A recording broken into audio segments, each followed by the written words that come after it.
ये आपको झारखंड का मैप दिख रहा होगा और ये जो इलाका है संथाल इलाके में पड़ता है पाकुड़।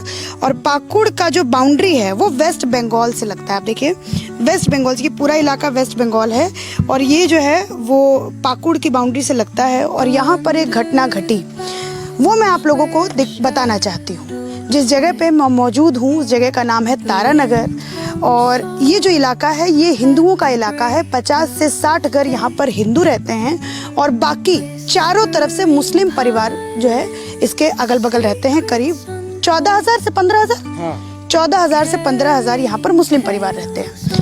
इस गांव की एक बच्ची 12 साल की बच्ची जब स्कूल पढ़ने जाती है तो उसका फोटो लेकर के फेसबुक पर एक फेक अकाउंट बना करके उसी के चाचा के नाम पर और उसकी फोटो को गंदी तरीके से उस फोटो को गंदे तरीके से दिखा करके वायरल किया जाता है पूरे समाज में और पूरे इलाके में। जब उसके परिवार वाले उस लड़के को पकड़कर अपने इलाके में लेकर के आते हैं, उसके साथ मारपीट करते हैं। जब पुलिस आती है फिर उसके बाद उस लड़के को वापस उसके घर तक छोड़ करके आती है। उसके बाद क्या होता है आज हम बहराइच में देखते हैं कि एक झंडा उतारने पर गोपाल मिश्रा की निर्मम तरीके से हत्या कर दी जाती है। निर्मम तरीके से 30 गोली गोपाल मिश्रा की छाती में भेद दिया जाता है। और बहुत सारे ट्विटर पर ऐसे हैंडलर नजर आते हैं जो गोपाल मिश्रा की हत्या को सपोर्ट करते हैं। कहते हैं कि जो काम कानून नहीं कर पाया वो काम देखो इस समाज ने कर दिया। लेकिन आपको मैं तारानगर की घटना बताऊं, उन लोगों ने ये जो आपको पीछे मंदिर दिख रहा है ये राम मंदिर जो है वो इस गांव के लोग मिलकर के बना रहे थे।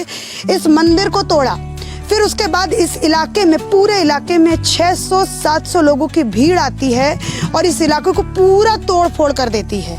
आज ये परिस्थिति है कि शायद यहाँ पर 20 से 30 परिवार अपने घरों में नहीं हैं और जो इस गांव के अंदर हैं उन्होंने अपने सामान में सिर्फ और सिर्फ किचन का सामान या फिर आप ये कहिए ज़रूरी सामान रखा है और बाकी सारा सामान उन्होंने अपने रिश्तेदारों के वहाँ पहुँचा दिया है।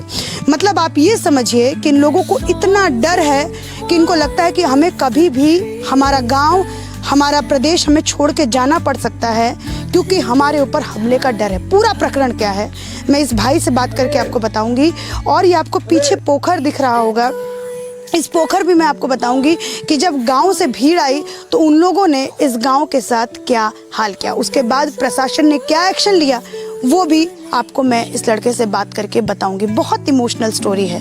और जो लोग कहते हैं ना कि भारत के अंदर इस्लामोफोबिया हो गया है, आइए तारानगर, झारखंड के पाकुड़ में तारानगर एक गांव है, वहाँ पर आइए और इस गांव को थोड़ा सा विजिट करिए, इस गांव में थोड़ा सा घूमिए और जिस रोड से जिस रास्ते से गुजर के आप इस गांव के अंदर एंटर करिएगा ना वो भी मैं आपको दिखाऊंगी कि वो कैसा इलाका है। पूरी तरीके से मुस्लिम बाहुल इलाका है और क्राइम किसी ने किया उसके बदले में इस गाँव के अंदर पथराव होता है, लड़कियों के साथ छेड़छाड़ होता है।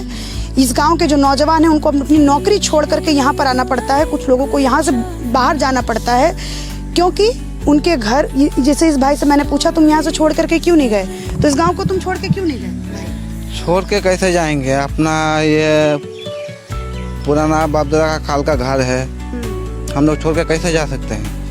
जी यहाँ से जाएंगे तो कहाँ जाएंगे?